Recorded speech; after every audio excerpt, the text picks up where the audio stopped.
Bismillahirrahmanirrahim. Assalamualaikum and welcome to a new lesson. Today I brought another topic for you that is very interesting, जो कि है difference between phrase and clause. आज मैं अपने इस lecture में phrase and clause की बात करूँगी. फ्रेज एंड क्लॉज की सिर्फ इंग्लिश स्टूडेंट्स को जो है वो समझने की ज़रूरत नहीं होती, बल्कि ये एक ऐसा टॉपिक है जिसकी हर शख्स को ज़रूरत होती है. यानी ये टॉपिक जो है वो ग्रामर से रिलेटेड होता है. इसमें आपने कहीं भी अप्लाई करना हो तो वहाँ पर फॉर एग्जांपल अगर एंट्री टेस्ट पास करना हो, कोई टेस्ट पास करना हो, कोई टीचिंग का टेस्ट हो सकता है, कोई भी टेस्ट हो सकता है, तो इंग्लिश ग्रामर को समझना जो है वो मस्ट होता है. इंग्लिश ग्रामर के बग़ैर आप कुछ भी नहीं कर सकते. तो मैंने ये सोचा कि आज के इस लेक्चर में जो है वो फ्रेज़ एंड क्लॉज की बात कर ली जाए, ताकि बहुत से स्टूडेंट्स ऐसे हैं जिनको फ्रेज़ और क्लॉज की समझ नहीं होती. तो इसीलिए मैं ये टॉपिक लेकर आई हूँ ताकि आपकी इस डिफ़िकल्टी को मैं फ़िनिश कर सकूँ. चलिए लेक्चर को प्रॉपर स्टार्ट करते हैं.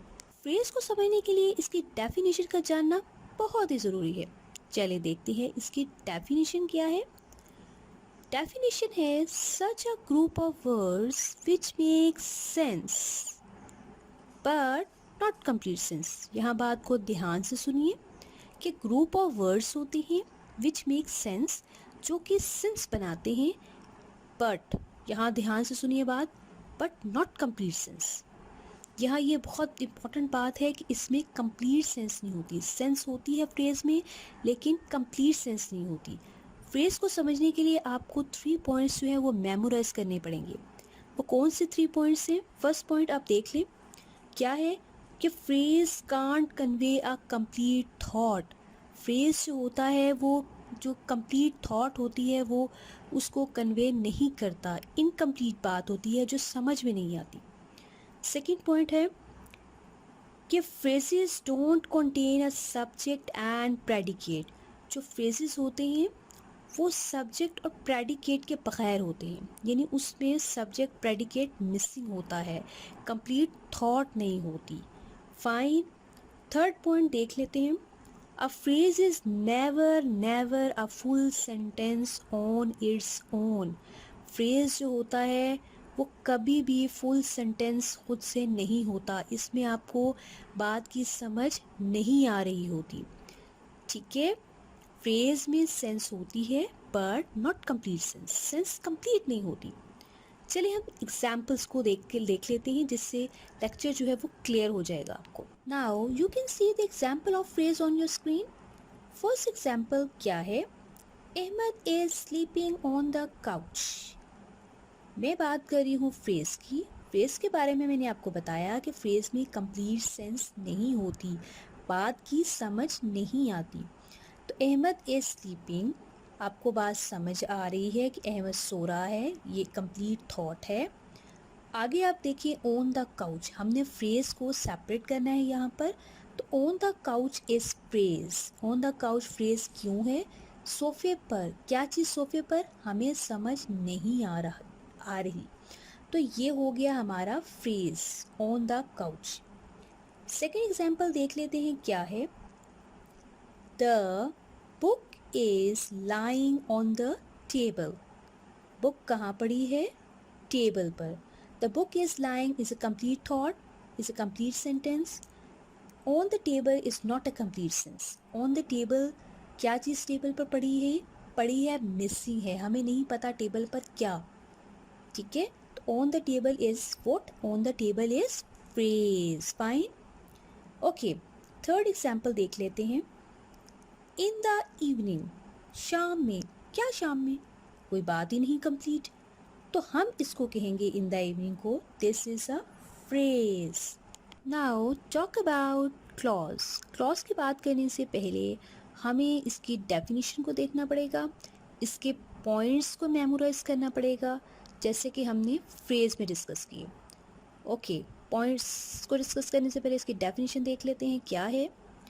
Such a group of words which forms part of a sentence and contains a subject and a predicate. क्या समझ आई बात? कि अगेन ये भी ग्रुप ऑफ वर्ड्स होता है जो पार्ट ऑफ सेंटेंस होता है जिसमें सब्जेक्ट और प्रेडिकेट होता है। हमने फ्रेज के बारे में डिस्कस किया था कि फ्रेज में सब्जेक्ट प्रेडिकेट सब्जेक्ट वर्ब वगैरह मिसिंग होता है, कंप्लीट थॉट नहीं होती। बट क्लॉज में सब्जेक्ट एंड प्रेडिकेट होगा, ग्रुप ऑफ वर्ड्स होंगे, सब्जेक्ट और प्रेडिकेट मेंशन होगा और यहाँ ध्यान से बात सुने, कंप्लीट थॉट होगी। यानी आपको सेंटेंस पढ़ के समझ आ जाएगा कि इसका मीनिंग क्या है, एक कंप्लीट थॉट होगी। फाइन। क्लॉजेस को समझने के लिए हमें फ्रेज की तरह जो है वो डिस्कस करने पड़ेंगे पॉइंट्स। क्लॉजेस की बात करते हैं कि क्लॉज का फर्स्ट पॉइंट देख लेते हैं क्या है हमारे पास। Clauses contain a subject and a predicate. Clauses में जो है वो सब्जेक्ट और प्रेडिकेट गिवन होता है। सब्जेक्ट और प्रेडिकेट के बारे में मैं ऑलरेडी वीडियो बना चुकी हूँ। अगर आपने मेरी वो वीडियो नहीं देखी तो प्लीज़ सबसे पहले वो वीडियो देख लें ताकि आपको सब्जेक्ट और प्रेडिकेट बिल्कुल क्लियर हो जाए। यहाँ पर मैं थोड़ा सा सब्जेक्ट और प्रेडिकेट के बारे में ब्रीफ सा बता देती हूँ कि सब्जेक्ट क्या है। सब्जेक्ट डूअर होता है, यानी एक्शन करने वाला। एक्शन करने वाला जो होता है वो हमारा सब्जेक्ट हो जाता है सेंटेंस में। और जो एक्शन करने वाला जिसके बारे में हम बात कर रहे होते हैं वो कोई इंसान हो सकता है, कोई एनिमल हो सकता है, कोई प्लेस हो सकती है, कुछ भी हो सकता है, उसके बारे में जो आप इन्फॉर्मेशन दे रहे होते हैं वो आपका प्रेडिकेट होता है। Fine, I don't want to discuss this in detail.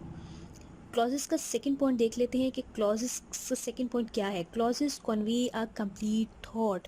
Clauses जो होते हैं वो कंप्लीट थॉट देते हैं, यानी आपको सेंटेंस पढ़ के समझ आ जाती है कि बात किसकी हो रही है, बात क्या हो रही है। फाइन। थर्ड पॉइंट है क्लॉजेस का कि clauses can stand alone. Clauses जो हैं वो अकेले खड़े हो जाते हैं, मतलब कि उनको किसी सहारे की ज़रूरत नहीं होती। यानी उस अगर आपके पास कोई सेंटेंस है तो उसको आप ब्रेक नहीं कर सकते, ठीक है। आप उसको ज्वाइन करके एक कंप्लीट थॉट वो आपको दे देता है। ये इसको आप कहेंगे इंडिपेंडेंट। फाइन। ये डिपेंडेंट नहीं होते, इंडिपेंडेंट होते हैं क्लॉजेस। फाइन। यहाँ पर मैं आपके साथ छोटी सी बात को डिस्कस करना चाहती हूँ कि सम सेंटेंसेस है मोर देन वन क्लॉज। एक सेंटेंस में एक से ज़्यादा क्लॉजेस भी हो सकते हैं। ये ज़रूरी नहीं कि एक सेंटेंस में एक क्लॉज ही हो, एक से ज़्यादा भी हो सकते हैं। हम एग्जाम्पल्स को देख लेते हैं क्लॉजेस से, जिसके जो है वो टॉपिक आपको बिल्कुल अच्छी तरह से क्लियर इंशाल्लाह हो जाएगा। फर्स्ट एग्जाम्पल देख लेते हैं क्या है। I like chemistry but my cousin likes psychology because she wants to become a psychiatrist।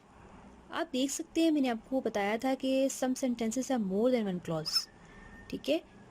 एक सेंटेंस में एक से ज़्यादा क्लॉजेस हो सकते हैं। आप देख सकते हैं इस एग्जांपल में कितने क्लॉजेस हैं। आई लाइक केमिस्ट्री, बात कंप्लीट है, कंप्लीट थॉट है, ये क्लॉज है, आपको समझ आ रही है बात की। आई लाइक केमिस्ट्री, मैं केमिस्ट्री पसंद करती हूँ, ये एक क्लॉज हो गया। But my cousin likes psychology, my cousin likes psychology, मेरी कज़न जो है वो साइकोलॉजी पसंद करती है, ये भी एक कंप्लीट थॉट है। अगैन ये क्लॉज हो गया हमारा दूसरा। थर्ड क्लॉज इसमें क्या है, because she wants to become a psychiatrist. She wants to become a psychiatrist, वो साइकेट्रिस्ट बनना चाहती है। अगेन ये क्लॉज है, इसमें बात समझ आ रही है कि वो साइकेट्रिस्ट बनना चाहती है। इस सेंटेंस में आप देख सकते हैं 3 क्लॉजेस हैं। Fine. Now move towards the second example. Second example है Ahmad wants to buy a wrist watch। Ahmad जो है वो wrist watch जो है वो बाय करना चाहता है। ये हो गई हो गया एक clause. Ahmed wants to buy a wrist watch, एक क्लॉज हो गया कि अहमद जो है वो wrist watch जो है वो ख़रीदना चाहता है। आपको कंप्लीट बात समझ आ रही है, ठीक है। But he don't have enough money, he don't have enough money, उसके पास पैसे नहीं हैं। बात समझ आ रही है। ये सेंटेंस जो है वो अकेला खड़ा हो सकता है, इंडिपेंडेंट है। ऊपर वाला sentence Ahmed wants to buy wrist watch, ये भी अकेला खड़ा हो सकता है। इसमें सब्जेक्ट वर्ब प्रेडिकेट सब कुछ क्लियर है, तो बगैर किसी डाउट के आप इस सेंटेंस को क्लॉज कह सकते हैं, फ्रेज आप नहीं कहेंगे। फाइन। हम कुछ और एग्जाम्पल्स जो देख लेते हैं जिसमें फ्रेजेस और क्लॉजेस को दोनों हम निकाल लेते हैं ताकि आपको बिल्कुल क्लियर हो जाए। हम एक सेंटेंस में फ्रेजेस और क्लॉजेस दोनों को निकाल लेते हैं।